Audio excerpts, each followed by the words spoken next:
Hey guys, this is Clinton Jeff from UnleashThePhones.com, and today I'm going to talk to you about the slimmest phone in the world, the Vivo X5max. Now, Vivo is a pretty popular company in China, and they made huge headlines later last year when they announced the X5max, all because it is the slimmest phone in the world at the time. The X5max measures just 4.75mm slim, which beats both the Oppo R5 and the Xiaomi S 5.1. Now, even though it manages to be this slim, it still has some very impressive features. Like, for one thing, they managed to keep the headphone jack unlike the Oppo R5, but there's also a 5.5-inch AMOLED screen, a 13 megapixel rear camera with a LED flash, a 5 megapixel front-facing camera for selfies, and all of this is powered by a Snapdragon 615 octa-core processor. So here's what I think about the slimmest phone in the world, the Vivo X5max. Starting with design, it seems like all the Chinese mobile companies are in a battle to make the slimmest phone in the world. Late last year, the Xiaomi eLife S 5.1 was announced.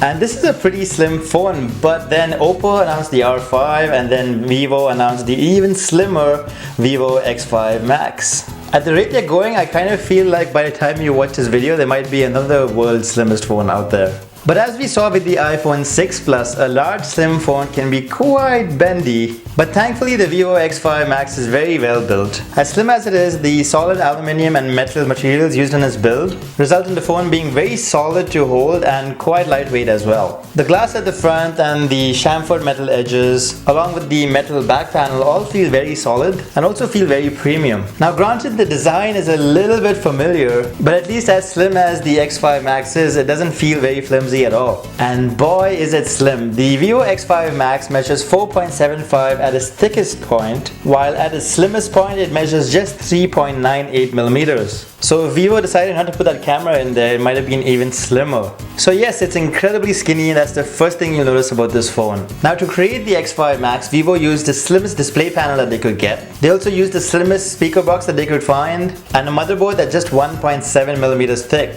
Just for comparison's sake, that's almost half the width of the 3.5mm audio jack. In fact, the largest component in the X5max is the 2000 mAh battery. The battery wedges itself inside the L-shaped motherboard. It's actually very cool. The entire phone measures 153 by 78 by 4.75mm, which means it is a little bit large to use, but thankfully there's a very appreciated one-handed usage mode, which I'll talk about in the software section. Still, it can be a huge pain to get to all corners of the screen, or even to get to the drop-down notification panel up top. So this is definitely a phone that's more comfortable to use with both hands. Coming to the phone itself, at the front there's a huge 5.5-inch 1080p AMOLED display. The 1080p resolution equals about 400 ppi of pixel density on a screen that size, which is still quite crisp. As crazy high resolution as most 2K displays are, you'd be hard pressed to find a pixel on this screen even at this size. Interesting fact, the screen itself is just 1.36mm slim. The screen is surprisingly good, and it has bright, punchy colors with great viewing angles and can get sufficiently bright. Of course, the drawback with AMOLED screens is that they aren't that great outdoors in sunlight. The X5max does a pretty okay job in sunlight because of how bright it can get, but you still have to cup the display to make out what's going on that screen. Still, all things considering, it is a really nice display. Above the display, you'll find a centrally located earpiece with the ambient light sensor and proximity sensor, and the front-facing camera right over there. Below the display, you'll find the usual 3 capacitive keys for home,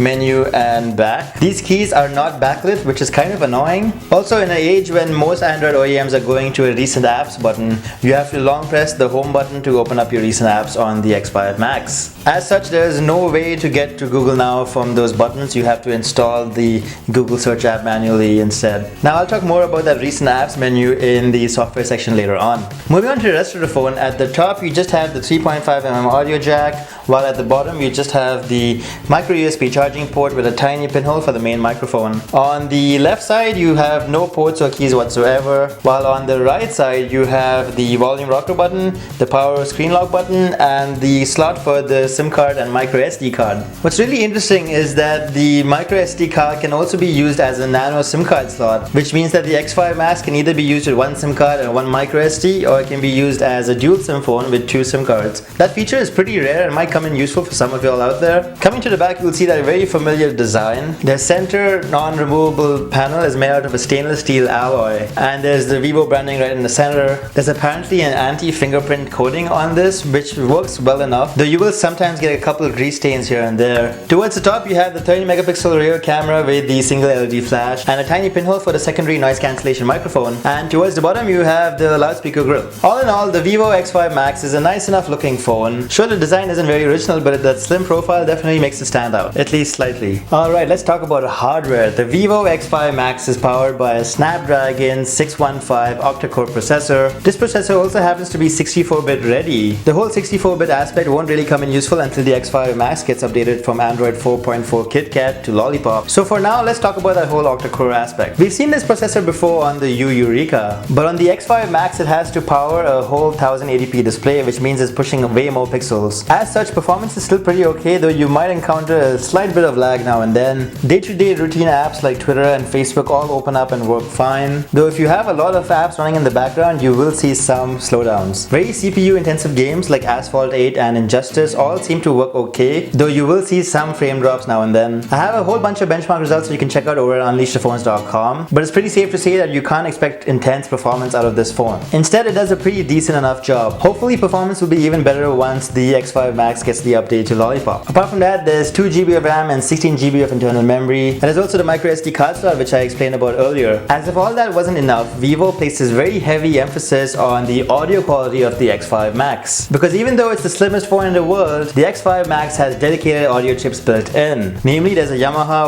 YSS205X digital surround signal processing chip, a Sabre digital analog converter chip, an exclusive Sabre headphone amplifier, and a Texas Instruments amplifier. Phew.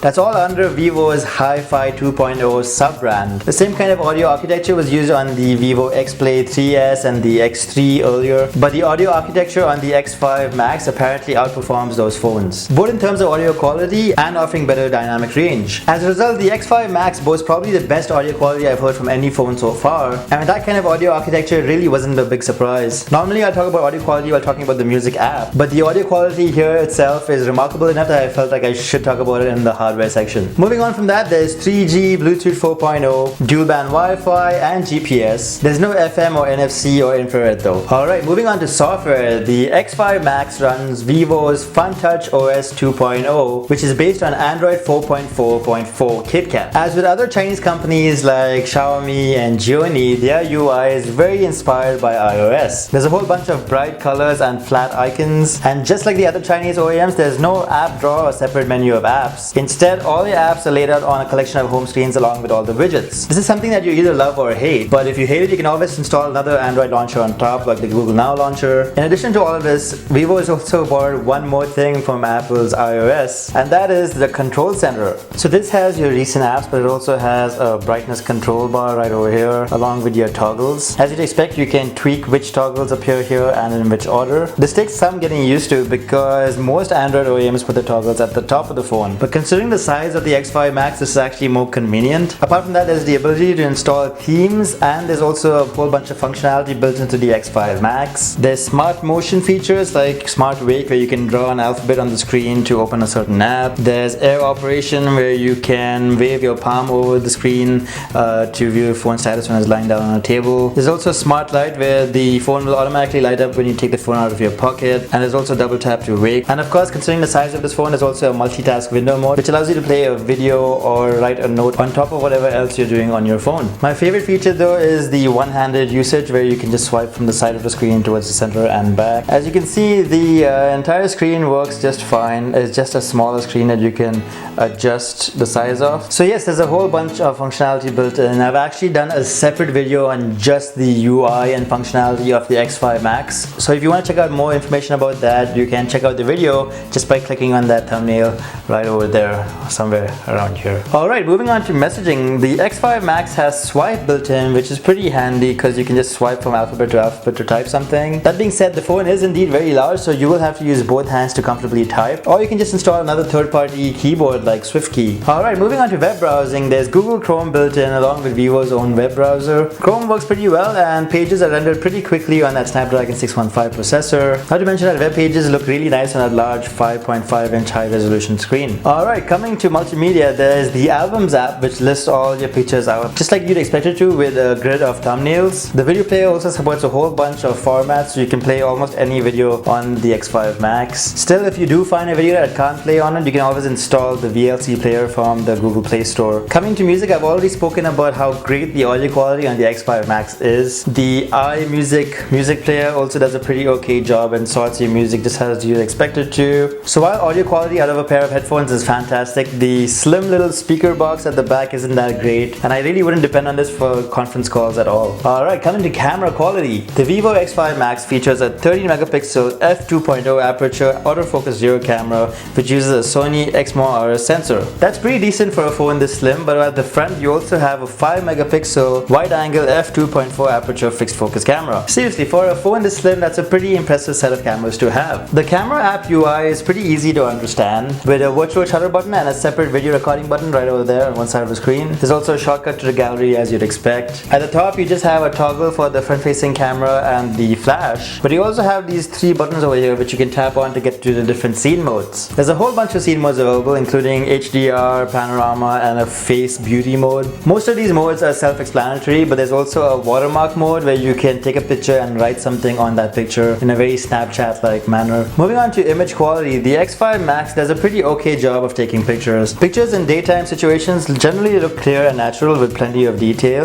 It did sometimes struggle with exposure, but did a pretty okay job otherwise. With indoor and low light images, you'll see more noise creep in and softer details. In low light situations, you also want to hold the camera very still when taking a picture because I got a lot of shaky blur images. Video quality is almost exactly the same situation as with images. The X5 Max can record video in 1080p HD, 720p, or even 480p standard definition. As always guys, I have a whole bunch of camera samples from the Vivo X5 Max right over at UnleashThePhones.com, which you can check out if you want to see how good this camera was. Alright, so coming to call quality. Call quality on the Vivo X5 Max was actually pretty decent, and I never had any issues with network reception either. Calls came in loud and clear through the earpiece, and callers on the other end said that they could hear me fine thanks to the onboard noise cancellation. Alright, coming to battery life, the X5 Max has a 2000 mAh battery. Considering the octa-core processor and the size of that screen, that's not really much. On light or moderate usage, you'll probably get a full day's worth of battery life out of this phone, but on heavy usage, you definitely need to charge this thing up by late afternoon or early evening. Alright, to conclude, forgetting that this is the slimmest phone in the world for a second, the Vivo X5 Max by itself is not a bad phone at all. It boasts by far the best audio quality I've heard from a phone so far, which might be very important for some of y'all. The camera is decent enough, and FunTouchOS is fun to use and has a whole bunch of functionality built in. Then there's the fact that it is indeed the slimmest phone in the world. This fact really doesn't appeal to me much, but if it's style that you're after, it's yet another highlight of this phone. The fact that there have been so little compromises made to attain that slim form factor is quite amazing. But all that being said, battery life isn't too great, and performance is very similar to other lower mid-range phones like the Moto G or the U Eureka, both of which cost less than half the price of the X5 Max. The X5 Max is selling in India right now at a price of Rs 32,980, which is more than the $485 it sells for in its own home base of China. All in all, as a smartphone, the Vivo X5 Max is a combination of some very interesting highlights that for some folks might make it worth the premium price tag. If you want a super slim phone and you want fantastic audio quality from a phone, here you go. But if you're looking for a phone that's immense value for money, you might want to look elsewhere. So that's what I think about the Vivo X5 Max. As always guys, if you have any questions about this phone, let me know right in the comment section below, or check out the written review over at UnleashThePhones.com. And as always, if you like this video, maybe hit the like button and maybe subscribe because that would be appreciated. And that's about it. Thanks for watching guys.